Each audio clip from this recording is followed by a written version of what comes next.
മഹാലക്ഷ്മി സീരിയലിൻ്റെ പുതിയൊരു എപ്പിസോഡിൻ്റെ promo review വിശേഷങ്ങളിലേക്ക് എല്ലാവർക്കും സ്വാഗതം.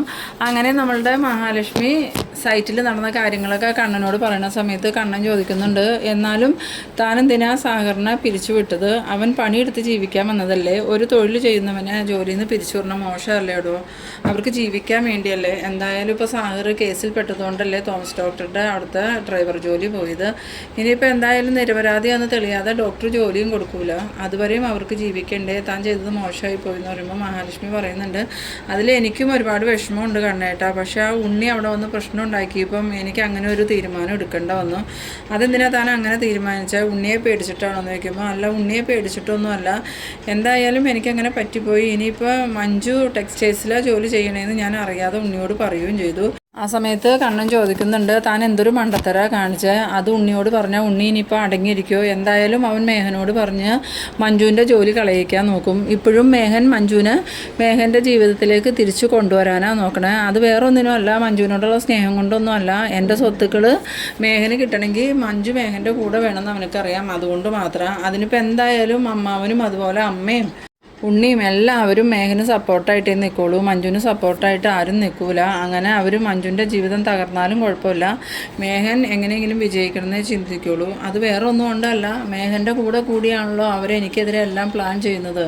അതുകൊണ്ട് ഉണ്ണി സ്വന്തം സഹോദരിയുടെ ജീവിതം തകർന്നാലും വേണ്ടില്ല, എൻ്റെ സ്വത്തുക്കൾ കിട്ടണമെന്ന് മാത്രമേ ആഗ്രഹിക്കുള്ളൂ. ആ സമയത്ത് മഹാലക്ഷ്മി പറയുന്നുണ്ട്, ഇനിയിപ്പോൾ നമ്മൾ എന്ത് ചെയ്യും കണ്ണേട്ടാ? എന്തായാലും മേഘന അറിഞ്ഞു കഴിഞ്ഞാൽ മഞ്ജുവിനെ ആ ടെക്സ്റ്റൈൽസിൽ ജോലി ചെയ്യാൻ അനുവദിക്കുമെന്ന് എനിക്ക് തോന്നണില്ല. ഇനിയിപ്പോൾ നമ്മൾ എന്ത് ചെയ്യാനാ? നമ്മളെന്തെങ്കിലും ജോലി മഞ്ജുവിന് കൊടുത്താലോ എന്ന് ചോദിക്കണം. ആ സമയത്ത് കണ്ണൻ പറയുന്നുണ്ട്, വരട്ടെ, നമുക്ക് നോക്കാം. ഇനിയിപ്പോൾ മേഘൻ മഞ്ജുവിൻ്റെ ജോലി കളയാന്നുണ്ടെങ്കിൽ നമ്മളുടെ ഫിനാൻസിലോ കമ്പനിയിലോ എവിടെയെങ്കിലും മഞ്ജുവിന് ഞാനൊരു ജോലി റെഡിയാക്കി കൊടുക്കാം. അവളെ എനിക്ക് അങ്ങനെ കഴിയൊഴിഞ്ഞ് കളയാനൊന്നും പറ്റില്ല. അവളെൻ്റെ അനുജത്തിയല്ലേ. കാര്യം അവൾ എനിക്ക് ഒട്ടും ഇഷ്ടമല്ലാത്ത ഒരുത്തൻ്റെ കൂടെ ഇറങ്ങിപ്പോയത്. എന്നാലും എനിക്ക് എൻ്റെ പെങ്ങളെ അങ്ങനെ വിട്ട് കളയാനൊന്നും പറ്റില്ല മഹീന്ന്. ആ സമയത്ത് മഹാലക്ഷ്മി പറയുന്നുണ്ട്, ഞാനും അത് തന്നെയാണ് കണ്ണേട്ട ഉദ്ദേശിച്ചത്. നമുക്ക് നമ്മളുടെ കമ്പനിയിൽ തന്നെ മഞ്ജുവിനൊരു ജോലി കൊടുക്കാം. അപ്പോൾ അവൾക്ക് ആ സാലറി കൊണ്ട് ജീവിക്കാമല്ലോ. പിന്നെ സാഗറിൻ്റെ രീതിക്ക് എന്തെങ്കിലും ജോലി കണ്ടെത്തട്ടെ. ആ സമയം കണ്ണൻ പറയുന്നുണ്ട്, ഇപ്പം എന്തായാലും മഞ്ജു പറയണ പോലെ സാഗറിൻ്റെ സ്വഭാവമൊക്കെ മാറിയിട്ടുണ്ടാവും. അതുകൊണ്ടാണല്ലോ അവൻ കൺസ്ട്രക്ഷൻ കമ്പനിയിൽ വന്ന് ഇഷ്ടികയും സിമെൻറ്റൊക്കെ ചുമക്കാൻ തയ്യാറായത്. അല്ലെങ്കിൽ അവൻ ഒരിക്കലും അതിനൊന്നും തയ്യാറാവില്ല. ഇപ്പോൾ എനിക്ക് സാഗറിൻ്റെ സ്വഭാവത്തിൽ കുറച്ച് വിശ്വാസമൊക്കെ തോന്നുന്നുണ്ട് മഹി എന്ന് പറയുന്നത്. ആ സമയം മഹാലക്ഷ്മി പറയുന്നുണ്ട്, അവൻ പറഞ്ഞത് നേരായിരിക്കും കണ്ണേട്ട. എന്തായാലും അവനക്ക് കഞ്ചാവിൻ്റെ കച്ചവടമൊന്നും ഉണ്ടാവില്ല. അങ്ങനെയാണെങ്കിൽ ഇപ്പോൾ അവൻ കമ്പനിയിൽ വന്ന് പണിയെടുക്കേണ്ട കാര്യമില്ലല്ലോ, കഞ്ചാവ് വിറ്റാൽ പോരെ. എന്തായാലും ആ മേഘൻ അവനെ ചതിച്ചത് തന്നെ, അതിലെനിക്കിപ്പോൾ സംശയമൊന്നും തോന്നണില്ല കണ്ണേട്ടാന്ന്. ആ സമയത്ത് കണ്ണൻ പറയുന്നുണ്ട്, എന്തായാലും മാർക്കോയും അനന്തവും അതിൻ്റെ പിന്നാലെ തന്നെയുണ്ട്. മേഘന് അത് ചെയ്തെങ്കിൽ മേഘന് അതിന് പറ്റിയ തക്ക ശിക്ഷ തന്നെ മാർക്കോ കൊടുക്കും. മേഘന് അവൻ വെറുതെ വിടാനൊന്നും പോകുന്നില്ല. ഇനി അവൻ ഇതുപോലെ വേറെ ആരെയും ചതിക്കരുത്. പിന്നീട് കാണിക്കുന്നത് നമ്മളുടെ സാഗറിനെയാണ്. സാഗറാണെങ്കിൽ ഈ മഞ്ജു ജോലി ചെയ്യുന്ന ടെക്സ്റ്റൈൽസിൻ്റെ വെളിയിൽ വന്ന് നിൽക്കുകയാണ് മഞ്ജുവിനെ വിളിച്ചുകൊണ്ട് പോകാൻ വേണ്ടിയിട്ട്. ആ സമയത്ത് മഞ്ജു വെളിയിലോട്ട് ഇറങ്ങി വരുന്നുണ്ട്. മഞ്ജു ആണെങ്കിൽ ഭയങ്കര ഹാപ്പി ആയിട്ടാണ് വരുന്നത്. മഞ്ജുവിൻ്റെ ആ വരവ് കണ്ടതും സാഗറിൽ നിന്ന് നടന്ന കാര്യങ്ങളൊന്നും മഞ്ജുവിനോട് പെട്ടെന്ന് തന്നെ പറയാൻ തോന്നുന്നില്ല. എന്നിട്ട് മഞ്ജുവിനോട് സാഗർ ചോദിക്കുന്നുണ്ട്, എങ്ങനെയുണ്ട് മഞ്ജു ജോലിയൊക്കെ? എൻ്റെ ജോലിയൊന്നും കുഴപ്പമില്ല, ഞാൻ ഉദ്ദേശിച്ച ബുദ്ധിമുട്ടൊന്നുമില്ല സാഗരേട്ടാ, വളരെ എളുപ്പമാണ്. പിന്നെ ഇന്നൊരു സംഭവം ഉണ്ടായി. ഇന്ന് ഏടത്തി കണ്ണേട്ടന് മുണ്ട് മേടിക്കാൻ വന്നപ്പോൾ ഞാൻ ഏടത്തിയെ കണ്ടിരുന്നു. ആ സമയത്ത് സാഗർ അത്ഭുതത്തോടുകൂടി ചോദിക്കുന്നുണ്ട്, എന്നിട്ട് മഹാലക്ഷ്മി എന്താ പറഞ്ഞതെന്ന് ചോദിക്കുമ്പം ഏടത്തിക്ക് എന്നെ അവിടെ ആ ഒരു ഇതിൽ കണ്ടിട്ട് ഭയങ്കര വിഷമമായി. ഏടത്തി എന്നോട് ചോദിച്ചു, ഇതിൻ്റെ വലിയ കാര്യം ഉണ്ടായിരുന്നു എന്ന് ചോദിച്ചപ്പോൾ ഞാൻ പറഞ്ഞു, വെറുതെ വീട്ടിലിരിക്കുകയല്ലേ ഏടത്തി, അതുകൊണ്ട് വന്നതാണ്. പിന്നെ ജീവിക്കാനും ഇത്തിരി ബുദ്ധിമുട്ടുണ്ട്, അതാ ഞാനിവിടെ ജോലിക്ക് കയറിയ. സാഗരേട്ടനും വേറെ ജോലിക്ക് പോകുന്നുണ്ടെന്നാണ് ഞാൻ പറഞ്ഞതെന്ന്. അത് കേട്ടതും സാഗറിൻ്റെ മുഖം അങ്ങോട്ട് മാറുന്നുണ്ട്. ആ സമയത്ത് മഞ്ജു ചോദിക്കുന്നുണ്ട്, സാഗരേട്ടന് എന്താ പറ്റിയ മുഖമൊക്കെ ഇങ്ങനെ മാറിയിരിക്കണേ, എന്തെങ്കിലും പ്രശ്നമുണ്ടോ എന്ന് ചോദിക്കുമ്പം ഒരു ചെറിയ പ്രശ്നമുണ്ട് മഞ്ജു, ഞാൻ വീട്ടിൽ ചെന്നിട്ട് പറയാം, എന്തായാലും നീ ഇപ്പോൾ വണ്ടിയിലോട്ട് കയറി, നമുക്ക് വീട്ടിലോട്ട് പോകാമെന്നും പറഞ്ഞ് മഞ്ജു സാഗറും വണ്ടി കയറി അങ്ങോട്ട് പോകുന്നുണ്ട്. പിന്നീട് കാണിക്കുന്നത് നമ്മളുടെ മേഘനാഥനെയാണ്. മേഘനാഥനാണെങ്കിൽ ഭയങ്കര സന്തോഷത്തിലാണ്. സന്തോഷത്തോടുകൂടി വീട്ടിലേക്ക് വന്നിട്ട് അമ്മയെന്നും പറഞ്ഞ് വിളിക്കുന്നുണ്ട്. ഈ സമയത്ത് ശ്രീമന്തിനി, എന്താടാ നീ ഇങ്ങനെ കിടന്ന് വിളിച്ചു പോകണേ, നിനക്കെന്താ തലക്ക് സുഖമില്ലേ എന്ന് ചോദിച്ചു വരുമ്പം എനിക്കിപ്പോൾ ഭയങ്കര സന്തോഷം അമ്മേ, എന്തിനാണ് നീ ഇങ്ങനെ സന്തോഷിക്കണേന്ന് ചോദിക്കുന്നുണ്ട്. ആ സമയത്ത് മേഘനാഥൻ പറയുന്നുണ്ട്, അമ്മ അറിഞ്ഞില്ലേ, ആ സാഗർ ഇപ്പോൾ കൂലിപ്പണിക്കാണ് പോകുന്നത്. അതും ഇന്ന് കൺസ്ട്രക്ഷൻ കമ്പനിയിൽ ചെന്നിട്ടുണ്ടായിരുന്നു കമലേശ്വരത്ത്. അവിടെ വെച്ച് ഉണ്ണി അവനെ കൈയോടെ പിടികൂടി.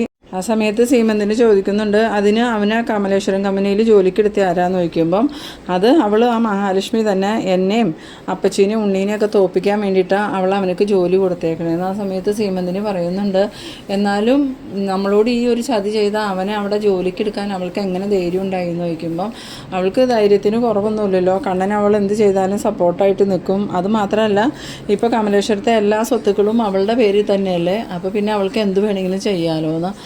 എന്നിട്ട് അവനെ കണ്ടിട്ട് ഉണ്ണിയൊന്നും പറഞ്ഞില്ലേന്ന് ചോദിക്കുമ്പം ഉണ്ണി വഴക്കുണ്ടാക്കി. അതോടുകൂടി അവൾ അവനെ ജോലിയിൽ നിന്ന് പിരിച്ചു വിട്ടു.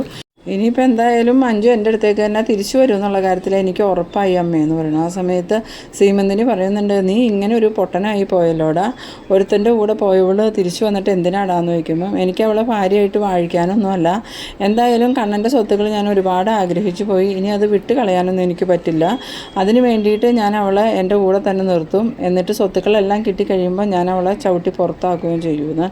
അത് കേട്ടത് നമ്മളുടെ വാമദേവൻ അങ്ങോട്ട് വരുന്നുണ്ട്. എന്താടാ മേഘ നീ എന്തൊക്കെയായി പറയണേന്ന് ചോദിക്കുമ്പോൾ ഒരു സന്തോഷ വാർത്തയുണ്ട്, അച്ഛൻ്റെ അനന്തരവളില്ലേ അവളിപ്പോൾ ജീവിക്കാൻ വഴിയില്ലാതെ ഒരു ടെക്സ്റ്റൈൽസിൽ ജോലിക്ക് പോവുകയെന്ന്. അത് കേട്ടതും വാമദേവനൊന്ന് ഞെട്ടുന്നുണ്ട്. നീ എന്തൊക്കെയാണ് മേഘായി പറയണേ, മഞ്ജു ടെക്സ്റ്റൈൽസിൽ ജോലിക്ക് പോവുകയെന്നോ, ഇതിലും വലിയൊരു നാണക്കേട് ഇനി സംഭവിക്കാനുണ്ടോ എന്ന് ചോദിക്കുമ്പം അത് തന്നെയാണ് ഉണ്ണിയും പറഞ്ഞത്. എന്തായാലും ഇന്നത്തോടു കൂടി അവൾക്ക് അവിടെ ജോലി ഉണ്ടാവുള്ളൂ, നാളെ ഞാൻ അവളുടെ ടെക്സ്റ്റൈൽസിലേക്കൊന്ന് ചെല്ലുന്നുണ്ട്, അതോടുകൂടി അവളുടെ അവിടുത്തെ ജോലിയും പോവും, പിന്നെ അവൾ ജീവിക്കാൻ ഒരു വഴിയില്ലാതെ എൻ്റെ കാൽ കീഴിൽ തന്നെ വരുമെന്ന്. അത് കേട്ടതും സീമന്തിന് പറയുന്നുണ്ട്, നിങ്ങൾക്ക് അച്ഛനും മകനും പ്രാന്ത, എന്തായാലും പോയവൾ പോയി, പിന്നെ കണ്ണൻ്റെ സ്വത്തുക്കൾ കിട്ടുമെന്ന് വിചാരിച്ച് നിങ്ങൾ ഒന്നിനും നിൽക്കണ്ട, അല്ലെങ്കിൽ തന്നെ കണ്ണൻ സ്വത്തുക്കളെല്ലാം മഹാലക്ഷ്മിയുടെ പേരിലാക്കി കഴിഞ്ഞു, ഇനിയിപ്പോൾ കണ്ണനക്ക് എന്തെങ്കിലും സംഭവിച്ചാലും മഹാലക്ഷ്മിക്ക് എന്തെങ്കിലും സംഭവിച്ചാലും ആ സ്വത്തുക്കൾ നിങ്ങൾക്ക് കിട്ടില്ല, മഹാലക്ഷ്മിക്ക് എന്തെങ്കിലും സംഭവിച്ചാൽ ആ സ്വത്തുക്കൾ മഹാലക്ഷ്മിയുടെ അമ്മയ്ക്ക് ചെന്ന് ചേരുള്ളൂ, പിന്നെ കരുണ അവരുടെ മോളായതുകൊണ്ട് ചിലപ്പോൾ കരുണയ്ക്ക് ഉപകാരപ്പെടും, അല്ലാതെ അച്ഛനും മോനും ഇനി കണ്ണൻ്റെ സ്വത്ത് കണ്ട് തുള്ളണ്ട. സമയത്ത് നമ്മളുടെ മേഘനാഥനക്കാണെങ്കിൽ ഭയങ്കരമായിട്ട് ദേഷ്യം വരുന്നുണ്ട്. മേഘനാഥൻ പറയുന്നുണ്ട്, അമ്മ എപ്പോൾ വാ തുറന്നാലും ഇങ്ങനെയല്ലേ പറയുള്ളൂ, എന്തായാലും കുറേ നാളായിട്ട് ഞാൻ ശ്രദ്ധിക്കുക, അമ്മ എപ്പോഴും ഇപ്പോൾ കണ്ണനും മഹാലക്ഷ്മിക്കും സപ്പോർട്ടായിട്ടാണ് സംസാരിക്കണേന്ന്. ആ സമയത്ത് സീമന്തിന് പറയുന്നുണ്ട്, എനിക്കിപ്പോൾ ഒരു കാര്യം മനസ്സിലായി, ആ കണ്ണനും മഹാലക്ഷ്മി അല്ല പ്രശ്നക്കാർ, നീയും നിൻ്റെ അച്ഛനും ഉണ്ണിയും അതുപോലെ ആ ദുർഗയൊക്കെ ആ പ്രശ്നക്കാർ. ഇത്രയൊക്കെ പ്രശ്നങ്ങൾ നിങ്ങൾ അവരോട് ചെയ്തിട്ടും അവരിപ്പോഴും ആ ദുർഗേനെയും ഉണ്ണീനെയും വീട്ടിൽ തന്നെ താമസിപ്പിക്കുന്നില്ലേ, എത്ര പ്രാവശ്യം മഹാലക്ഷ്മിയെയും കണ്ണനെയും കൊല്ലാനായിട്ട് ഉണ്ണിയും ദുർഗയും നിങ്ങളെല്ലാം പ്ലാൻ ചെയ്തു, അതുപോലെ ഓരോന്ന് ചെയ്തിട്ടും ഇതുവരെയും ആ കണ്ണനോ മഹാലക്ഷ്മിയോ ഉണ്ണിയോടോ ദുർഗയോടോ ആ വീട്ടിൽ നിന്ന് ഇറങ്ങിപ്പോകാൻ പറഞ്ഞിട്ടില്ലല്ലോ, എന്നിട്ട് നിങ്ങളെല്ലാവരും ചെയ്യണത് എന്താ, വീണ്ടും വീണ്ടും കണ്ണനെയും മഹാലക്ഷ്മിനെയും കൊല്ലാനല്ലേ നോക്കണേ. എന്തായാലും ഞാൻ ഒരു കാര്യം പറഞ്ഞേക്കാം, ഇനി കണ്ണനെയും മഹാലക്ഷ്മിനെയും ശത്രുവാക്കി നിർത്താതെ അവരുമായിട്ട് ലോകത്തിൽ പോവുകയാണെങ്കിൽ അതാ അച്ഛനും മകനും നല്ലത്, ഇല്ലെങ്കിൽ അച്ഛനിപ്പോൾ വീൽ ചെയറിൽ ഇരിക്കണ പോലെ മകനും ഇരിക്കേണ്ടി വരും. ആ സമയത്ത് വാമദേവനും പറയുന്നുണ്ട്, എടാ സീമന്തിന് പറയണേലും കാര്യമുണ്ട്, ഇപ്പം തന്നെ കരുണയും കരുണയുടെ മുത്തശ്ശിയും കൂടെ കൂടി മഹാലക്ഷ്മിയെ കൊല്ലാൻ വേണ്ടിയിട്ടല്ലേ പായസത്തിൽ വിഷം കലർത്തിയത്, എന്നിട്ട് സംഭവിച്ചത് എന്താ, ഒന്നും അറിയാത്ത ഒരു കുഞ്ഞ് മരണപ്പെട്ടു പോയിന്ന്. അത് കേട്ടതും മേഘനാഥൻ പറയുന്നുണ്ട്, അത് നന്നായി അമ്മേ, അതുകൊണ്ട് ഇനിയിപ്പോൾ എന്തായാലും കരുണ മഹാലക്ഷ്മിനെയും കണ്ണനെയും വെറുതെ വിടാൻ പോണില്ല, മഹാലക്ഷ്മിയുടെ തകർച്ച കണ്ടിട്ടേ കരുണ അടങ്ങുള്ളൂ എന്ന്. ആ സമയം സീമന്തിന് പറയുന്നുണ്ട്, ഇനിയിപ്പോൾ അച്ഛനും മോനും കരുണ എല്ലാവരും മഹാലക്ഷ്മിയുടെ തകർച്ച കാണാനായിട്ട് നടന്നോ, തകർച്ച വന്നത് നിങ്ങൾക്ക് തന്നെയായിരിക്കും, ഞാൻ പറഞ്ഞില്ല എന്ന് വേണ്ടാന്ന് പറഞ്ഞ് സീമന്തിനെ അങ്ങോട്ട് പോകുന്നുണ്ട്. പിന്നീട് കാണിക്കുന്നത് നമ്മളുടെ സാഹറും മഞ്ജുവും വീട്ടിൽ വന്ന് ഇറങ്ങിയതും മഞ്ജു ചോദിക്കുന്നുണ്ട്, സാഹറേട്ട ഇന്ന് ജോലിക്ക് പോയിട്ട് എന്താ സംഭവിച്ചത്, സാഹറേട്ടൻ വീട്ടിൽ വരുമ്പോൾ പറയാമെന്നല്ലേ പറഞ്ഞ്, എന്താണെങ്കിലും പറ സാഹറേട്ടാന്ന് പറയുമ്പം, ഇന്ന് ഞാൻ ജോലിക്ക് പോയത് എനിക്കറിയില്ലായിരുന്നു മഞ്ജു, അത് കമലേശ്വരത്തെ കമ്പനിയാണ്, അവിടെയായിരുന്നു, അവിടെ വെച്ച് എന്നെ ഉണ്ണി കണ്ടു, എന്നിട്ട് ഉണ്ണിയേട്ടൻ എന്നെ പറഞ്ഞതെന്ന് ചോദിക്കുമ്പോൾ ഉണ്ണി കാണാതിരിക്കാൻ വേണ്ടി ഞാൻ മുഖം മറച്ചൊക്കെ നിന്നു, പക്ഷേ ഉണ്ണിക്ക് എന്തോ ഒരു സംശയം തോന്നിയിട്ട് അവൻ എൻ്റെ മുഖത്തെ തോർത്ത് മാറ്റി, അപ്പോൾ ഞാനാന്ന് കണ്ടതും അവൻ എൻ്റെ നെഞ്ച് നോക്കി ചവിട്ടി മഞ്ജു എന്ന് പറയുന്നു. ആ സമയത്ത് മഞ്ജു ചോദിക്കുന്നുണ്ട്, എന്നിട്ട് സാഹറേട്ടൻ എന്താ തിരിച്ചൊന്നും ചെയ്തില്ലേന്ന് ചോദിക്കുമ്പം, അതെങ്ങനെയാണ് മഞ്ജു, അവരുടെ കമ്പനിയിൽ ജോലിക്ക് ചെന്നാൽ ഞാൻ അവിടുത്തെ ഓണറെ തല്ലാൻ പറ്റുമെന്ന് ചോദിക്കുമ്പം, അതിന് ഉണ്ണിയേട്ടൻ്റെ അല്ലല്ലോ കമ്പനി, കണ്ണേട്ടൻ്റെ അല്ലേ, ഉണ്ണിയേട്ടനക്ക് എന്താ അവിടെ കാര്യം, ജോലിയിൽ നിന്ന് പിരിച്ചുകൊണ്ട കാര്യമൊന്നും ഉണ്ണിയേട്ടനിക്കില്ലല്ലോ എന്ന് പറയുമ്പം, ഉണ്ണി മാത്രമല്ല മഹാലക്ഷ്മി ഉണ്ടായിരുന്നു അവിടെ, മഹാലക്ഷ്മി എന്നെ കണ്ടതും ഉണ്ണീനെ പോലെ തന്നെ മഹാലക്ഷ്മി എന്നോട് ദേഷ്യപ്പെട്ടു, പിന്നെ ഉണ്ണിയാണെങ്കിൽ മഹാലക്ഷ്മീനെയും എന്നെയും ചേർത്ത് ഒരുപാട് അപവാദങ്ങൾ പണിക്കാരുടെയൊക്കെ മുമ്പിൽ വെച്ച് പറഞ്ഞു. അത് കേട്ടതും മഹാലക്ഷ്മിക്കാണെങ്കിൽ ഭയങ്കര ദേഷ്യം വന്നിട്ട്, മഹാലക്ഷ്മി ഇനി മേലിൽ എന്നെ അവിടെ കണ്ടുപോകരുത് എടുക്കരുത്, എന്നെ ജോലിക്കെടുത്ത ആളെയും വഴക്ക് പറഞ്ഞ് എന്നെ അവിടുന്ന് പറഞ്ഞു വിട്ടു എന്ന്. അത് കേട്ടതും മഞ്ജുവിനാണെങ്കിൽ ആകെ സങ്കടമാവുന്നുണ്ട്. ഈ അടുത്ത് എന്താ അങ്ങനെ ചെയ്ത്? അവിടെ വേറെ ഒന്നിനും അല്ലല്ലോ സാഗറേട്ടൻ ചെയ്യുന്നത്, പണിയെടുത്ത് ജീവിക്കാനല്ലേ, എന്നിട്ടും എടുത്ത് ഇങ്ങനെ പെരുമാറി എന്താണെന്ന് ചോദിക്കുമ്പം സാഗർ പറയുന്നുണ്ട്, അത് മഹാലക്ഷ്മിനെ തെറ്റ് പറയാൻ പറ്റില്ല മഞ്ജു, അത്രയ്ക്കും മോശമായിട്ടാണ് ഉണ്ണി എന്നെയും മഹാലക്ഷ്മിയെയും ചേർത്ത് അവിടെ സംസാരിച്ചത്. അത് കേട്ടിട്ട് മഹാലക്ഷ്മിക്ക് സഹിക്കാൻ പറ്റിയിട്ടുണ്ടാവില്ല, അതായിരിക്കും മഹാലക്ഷ്മി ഇനി മുതൽ എന്നോട് ജോലിക്ക് ചെല്ലരുതെന്ന് പറഞ്ഞേന്ന്. ആ സമയത്ത് മഞ്ജു ചോദിക്കുന്നുണ്ട്, ഇനിയിപ്പോൾ നമ്മൾ എന്ത് ചെയ്യും സാഗറേട്ടാന്ന്. എന്തായാലും മഞ്ജുവിന് ഇപ്പോൾ ഒരു ജോലി ഉണ്ടല്ലോ, ഞാൻ പതിയെ വേറെ എവിടെയെങ്കിലും ജോലി അന്വേഷിച്ച് കയറാം. ജോലി കിട്ടാനൊന്നും പാടില്ല മഞ്ജു, ഞാൻ എന്ത് ജോലി ചെയ്യാനും തയ്യാറാണ്, തൽക്കാലം നമുക്ക് പിടിച്ച് നിൽക്കാൻ മഞ്ജുവിൻ്റെ ജോലി ഉണ്ടല്ലോ. ആ സമയത്ത് മഞ്ജു പറയുന്നുണ്ട്, അത് സാഗറേട്ടൻ പറഞ്ഞത് നേരെ, ടെക്സ്റ്റൈൽസിൽ നിന്ന് കിട്ടുന്ന ശമ്പളം കൊണ്ട് നമുക്ക് അത്യാവശ്യം ജീവിച്ചു പോകാൻ പറ്റും. പിന്നെ സാഗറേട്ടൻ പതിയെ എന്തെങ്കിലും ജോലി കണ്ടുപിടിച്ചാൽ മതി. അപ്പോഴേക്കും മാർക്കോച്ചേട്ടനും അനന്തുവേട്ടനും കൂടി സാഗറേട്ടൻ നിരപരാധിയാണെന്ന് തെളിയിച്ചു കഴിഞ്ഞാൽ പിന്നെ നമുക്ക് ജോലി അന്വേഷിച്ച് കഷ്ടപ്പെടേണ്ട കാര്യമൊന്നുമില്ല. തോമസ് ഡോക്ടർ തന്നെ സാഗറേട്ടനെ ജോലിക്ക് എടുക്കാമെന്ന് പറഞ്ഞിട്ടുണ്ടല്ലോ. ആ സമയം സാഗർ പറയുന്നുണ്ട്, അനന്ത് സാറും മാർക്കോയും എനിക്ക് വാക്ക് തന്നിട്ടുണ്ട്, ഞാൻ നിരപരാധിയാണെങ്കിൽ അത് തെളിയിക്കുമെന്ന്. അതുകൊണ്ട് തന്നെ മഞ്ജു പേടിക്കേണ്ട, സമാധാനമായിട്ടിരിക്കുന്നു. പിന്നീട് കാണിക്കുന്നത് മഞ്ജു ടെക്സ്റ്റൈൽസിൽ കസ്റ്റമർക്ക് ആവശ്യമുള്ള ഡ്രസ്സുകളൊക്കെ എടുത്തിട്ട് കൊടുക്കുന്ന സമയത്താണ് മേഘനാഥൻ അങ്ങോട്ട് വരുന്നത്. മേഘനാഥൻ ആണെങ്കിൽ ഇന്നത്തോടുകൂടി മഞ്ജുവിൻ്റെ ഇവിടുത്തെ ജോലി അവസാനിപ്പിക്കണമെന്ന് മനസ്സിൽ തീരുമാനിച്ച് തന്നെയാണ് അകത്തേക്ക് കയറുന്നത്. അകത്തേക്ക് കയറി വരുന്ന മേഘനാഥൻ കാണുന്നത് കസ്റ്റമേഴ്സിന് ഡ്രസ്സൊക്കെ ഇങ്ങനെ സെലക്ട് ചെയ്ത് കൊടുക്കുന്ന മഞ്ജുവിനെയാണ്. അത് കണ്ടതും മേഘനാഥൻ മനസ്സിൽ പറയുന്നുണ്ട്, ഇന്നത്തോടുകൂടി തീർന്നടി നിൻ്റെ ഇവിടുത്തെ ജോലി, പിന്നെ നീയും സാഹറും ജോലിയും കൂലിയും ഒന്നുമില്ലാതെ തെണ്ടി തിരിഞ്ഞ് അവസാനം നീ എൻ്റെ കാൽക്കീഴിൽ തന്നെ എത്തുമെന്ന് ഇങ്ങനെ മനസ്സിൽ വിചാരിച്ചുകൊണ്ട് മേഘനാഥൻ മഞ്ജുവിൻ്റെ അടുത്തേക്ക് ചെല്ലുന്നുണ്ട്. ഈ സമയത്ത് മഞ്ജു ആണെങ്കിൽ തല ഉയർത്തി നോക്കിയതും കാണുന്നത് മേഘനാഥനെയാണ്. മേഘനാഥൻ അന്നേരം മഞ്ജുവിനോട് ചോദിക്കുന്നുണ്ട്, എന്തേടി നീ നാട്ടിലുള്ള ആണുങ്ങളെയൊക്കെ വശീകരിക്കൽ കഴിഞ്ഞിട്ട് ഇപ്പോൾ ഇവിടെ കയറി ഇവിടെ വരുന്നവരെ വശീകരിക്കാനാണോ എന്ന് ചോദിക്കണു. അത് കേട്ടതും മഞ്ജു ആണെങ്കിൽ ഇങ്ങനെ ആകെ സ്തംഭിച്ച് നിൽക്കുന്നുണ്ട്. എന്നിട്ട് മഞ്ജു ചുറ്റും നോക്കുമ്പം എല്ലാവരും അത് ശ്രദ്ധിക്കുന്നുണ്ട്. ആ സമയം മേഘനാഥൻ പറയുന്നുണ്ട്, ഇവളെ ആരാ ഇവിടെ ജോലിക്ക് എടുത്തത്? ഇവള് ശരിക്കും ജോലിക്ക് വേണ്ടി വരുന്നതൊന്നുമല്ല, ഇവിടെ വരുന്ന ആണുങ്ങളെല്ലാം വശീകരിച്ചെടുക്കാൻ വരുന്നവളാണ്.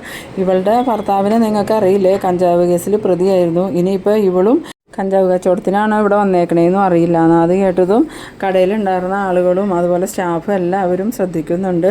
ഈ സമയം മഞ്ജു ആണെങ്കിൽ ആകെ നാണം കെട്ടതുപോലെ ആവുന്നുണ്ട്. എന്നിട്ട് മഞ്ജു മേഘനോട് ചോദിക്കുന്നുണ്ട്, നിങ്ങൾ എന്തൊക്കെയായി പറയണേ, ആവശ്യമില്ലാത്ത വൃത്തികേടൊന്നും ഇവിടെ നിന്ന് പറയരുതെന്ന് പറയുമ്പം, ഞാൻ പറഞ്ഞാൽ എന്താടി കുഴപ്പം, നീ ചെയ്യണേന് കുഴപ്പമില്ലേ, അല്ലെങ്കിൽ തന്നെ നിൻ്റെ കെട്ടുവൻ കഞ്ചാവ് കേസിലെ പ്രതിയല്ലേ ഇടിയെന്ന് ചോദിക്കണം. അത് കേട്ടതും മഞ്ജു പറയുന്നുണ്ട്, എൻ്റെ സാഗറേട്ടൻ ഒരു തെറ്റും ചെയ്തിട്ടില്ല, സാഗറേട്ടനെ ആ കേസിൽ പെടുത്തിയത് ആരാന്നൊക്കെ എനിക്കറിയാം, എന്തായാലും അത് ഞാൻ തെളിയിക്കുകയും ചെയ്യും.